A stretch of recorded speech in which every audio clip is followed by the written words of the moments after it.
What's up, everybody? I'm at Outbreak Fest in Manchester. I'm with Kat of JIVEBOMB. How are you doing? I'm good. How are you? All good, all good. How did your set go earlier? Oh my gosh, it was really fun and just kind of crazy for us playing first on the main stage. It was awesome. Yeah, and you were here last year as well, right, weren't you? Yeah. So do you have like a favourite? Was last year better than this year? They were both different and amazing in different ways, so I don't know. Both were special. Both great. Both great, yeah. Are you planning to catch anyone else while you're here today? Definitely gonna catch Extinguish from California, Contention, Denzel Curry, obviously, and I'll just be floating around. Just go with the flow, I guess. And I mean, it's a stacked lineup anyway, isn't it? So you can't really go wrong wherever you go. Exactly. Yeah. So you put out your album, Ethereal, back in March of this year. So a few months now sitting with the fans. How do you think it's kind of gone down with them? I think for the most part, at least what I've been exposed to, pretty good. I like that there's been a lot of like attention to the shift in like my vocals. Like a lot of people have been like, oh my god, did they get a new vocalist? Like this sounds so different, blah blah blah. Like good and bad, but like either way I'm like, okay, people are listening. Yeah, like, they're paying attention. So I don't know, that's fascinating to me. Yeah. And what was that experience like, putting it together, like writing and recording the album?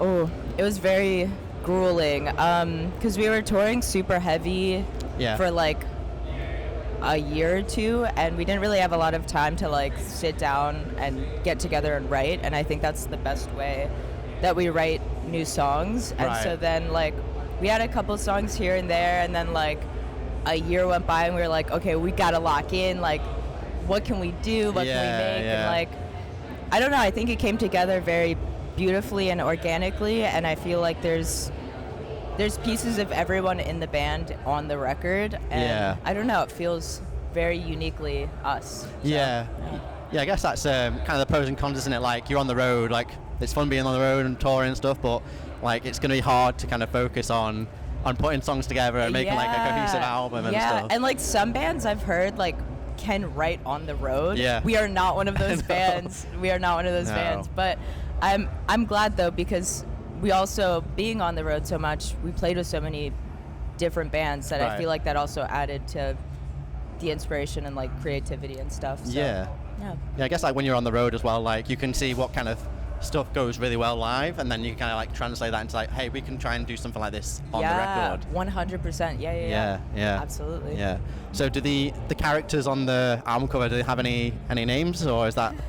No, but they should. That's names. So funny, actually. I didn't think about that. No, I'm gonna think about naming them. Yeah. Or maybe like the fans, maybe they can try and plug some names for them. They can all have their own like silly little stories behind them and stuff. Yeah, absolutely. Like, I don't know, I guess it like much further down the line there could be like some kind of lore behind the characters. And I love that. There should be lore behind them. Yeah. Cool. And then I saw the video Survival Ain't Taught, which looked like a fun video to make with the car with the hydraulics and stuff like that. Like, tell me about that. How was that? Oh my god, that was so fun. So we shot it with our friend Noah, and I kind of just told him that I was like, okay, the song has a Jay Dilla sample in it. I chopped and screwed it a little bit. I was like, I just feel like this song deserves like kind of like a hip hop Missy Elliott influence almost. Yeah. And initially I was like, if I can find one, I think it'd be so cool if we got like an El Camino in the video. And he's like, all right, working on it. And then he was like, I got something better. I got the hydraulics going on. And I was like, okay, let's fucking do it.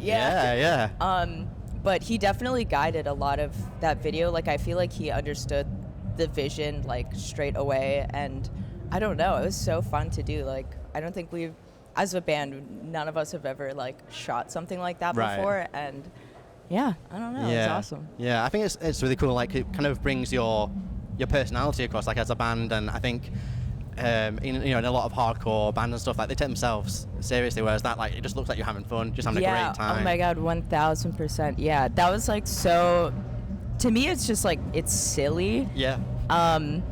And like it's funny because the lyrics of it are very like kind of like macho. Right. But that's so not like me personally, but I feel like the song sonically sounds like that. Yeah. That we were like, we got to give it this like, I don't know, this energy. Yeah, it's got like a swag to it, especially and the video as well. It's just like such a, just looks really like just watching it. Just it's fun to make. So awesome, good. I'm glad. Yeah. I saw someone put a comment on the video and saying something like, it's like the Billie Eilish of hardcore. I don't know what you think about that. I've seen that around.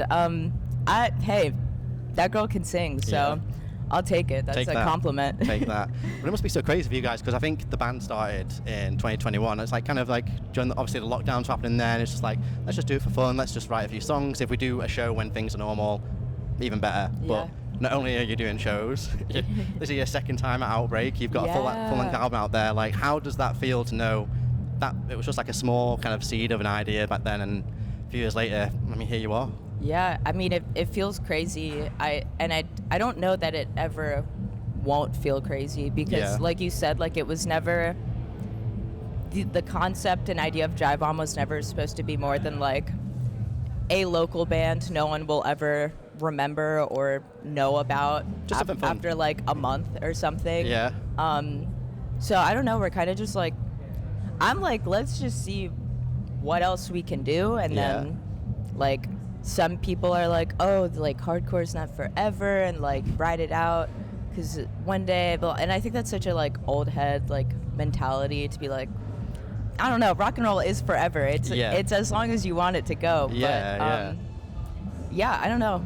It's still, I don't know if that answered your question. It does. I mean, like, yeah, you're right. Like, you look at bands like, I mean, I know not hardcore, but you look at the Rolling Stones, and you look at Kiss, like, they've went on for like oh my God, a long time.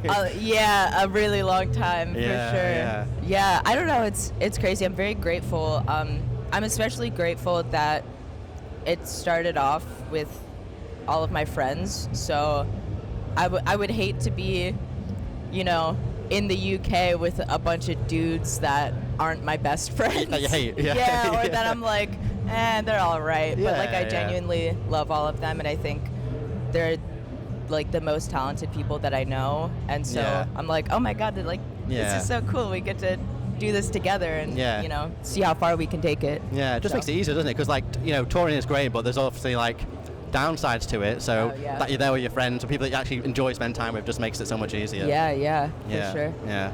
So what else is planned for JIVEBOMB for the rest of 2025 so far that you can talk about? We have a tour in the fall with Glare, and you know, I'm kind of the worst person to answer this question, because I like very rarely know what's going on. I just agree you just to turn what up when you need to. I'm like, if you guys think it's awesome and you guys want to do it, I'll do it. Right. Very rarely will I ever veto something, but I know we have plans to do a West Coast tour after the Glare tour. Right. I don't know when, I don't know with who, but we have more shows coming up. Fair enough. But yeah, that's awesome. it for now. Awesome. Well, Kat, thanks so much. Any final words before I let you enjoy the Outbreak weekend? Not that I can think of. That's fair. No worries. Thank you very much. Thank you.